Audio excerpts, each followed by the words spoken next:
আমাদের বিএনপির আলহামদুলিল্লাহ, আজকে আমাদের নির্বাচনী প্রচারণা সকাল থেকে শুরু হয়েছে এবং প্রধান নির্বাচনী কার্যালয়ের উদ্বোধন করা হয়েছে।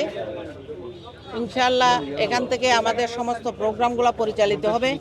শুধু 3 আসন নয়, পুরা কক্সবাজার জেলায় যে 4টি আসন রয়েছে, যেহেতু এটা কক্সবাজারের বিএনপির জেলা অফিস, এই অফিস থেকেই আমাদের যে 4টি আসন রয়েছে, এই 4টি আসনের সমস্ত নির্বাচনী কার্যক্রম, আমাদের সুবিধা অসুবিধা যে কোনো কিছু বা আমাদের যে কোনো সমস্যা হোক, সব কিছুর সমাধান এবং সমাধানের জন্য যে কর্মতৎপরতা, সব কিছুই আমাদের জেলা বিএনপি অফিস থেকে পরিচালিত হবে। মনিটরিং সেল হিসাবে এখানে কাজ হবে। এখানে হয়তো একটা আমরা কমিটি করে দেব, যারা এই নির্বাচনী যে আমাদের অফিস, এইটার মধ্যে পুরা জেলার সমস্ত আমাদের 4টে আসন থেকে আমরা 4টে আসনের লোক নিয়ে কয়েকজন আইনজীবী সহ আমরা একটা মনিটরিং সেল করে দেওয়ার জন্য সিদ্ধান্ত নিয়েছি। সেই অনুসারে এখানে সবাই বসবেন, প্রতিদিন তারা সমস্ত নির্বাচনের কার্যক্রম তারা পরিচালনা করবেন। আমাদের কক্সবাজার 3 আসনের প্রধান নির্বাচনী অফিসটা আমাদের প্রান্তীয় নেতা, আমাদের এই আসনের জনপ্রিয় নেতা জনাব লুৎফুজ্জামান কাজল ভাই উদ্বোধন করে গেলেন। জেলা বিএনপির নেতৃবৃন্দ সহ আমরা সকলে ছিলাম।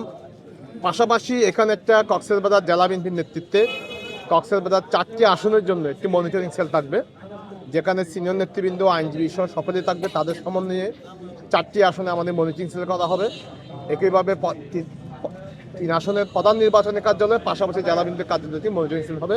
এই সেলের মাধ্যমে আমরা চাই কক্সবাজারের একটি শান্তিপূর্ণ, উৎসাহ, উদ্দীপনা সৃষ্টি করে স্বতঃস্ফূর্ত একটি নির্বাচন অনুষ্ঠিত হোক।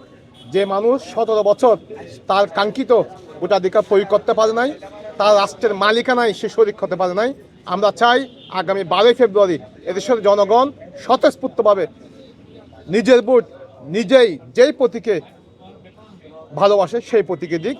আমরা সেটাই চাই এবং সেরকম একটি পরিবেশ আমরা সৃষ্টি করতে চাই। প্রধান নির্বাচনী কার্যালয় কক্সবাজার সংসদীয় আসন সদর রামো ঈদগাহ, এখান থেকে সদর রামো ঈদগাহতে যাবতীয় নির্বাচনী ব্যবস্থাপনা এখান থেকে বন্টন হবে। ব্যানার, ফেস্টুন থেকে পোস্টার থেকে শুরু করে কোথায় কারা কিভাবে কাজ করবে, পরিকল্পিতভাবে ধানের শীষের বিজয়ের জন্য যে নির্বাচনী পরিকল্পনা, সেই পরিকল্পনা এখান থেকে সংসদীয় আসন সদর রামো ঈদগাহতে সুষ্ঠুভাবে বন্টন হবে। সেই প্রত্যাশার জন্য আজকে প্রধান নির্বাচনী কার্যালয় উদ্বোধন হয়েছে।